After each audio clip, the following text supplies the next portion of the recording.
Hello' everyone, মই অন্য এটা মিনি ব্লগলৈ স্বাগতম জনাইছোঁ। আৰু এইফালে আবালে বনাই আছোঁ নেমু চৰ্বত।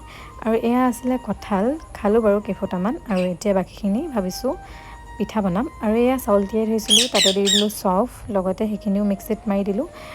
আৰু কঁঠালখিনিও এইখিনি মিক্সিত মাৰিলোঁ। আৰু এতিয়া এয়া সোৱাদ অনুসৰি চেনি দি দিম, লগতে দি দিম নিমখ। আৰু এইখিনি ভালদৰে মিক্স কৰি ল'ম। আৰু কঁঠালৰ পিঠা খাই কোনে কোনে ভাল পায় কমেণ্ট কৰি জনাবচোন। লগতে এইফালে তেল গৰম হৈ গ'ল আৰু এয়া পিঠা দি দিছোঁ, এটা এটাকৈ ভাজি ল'ম।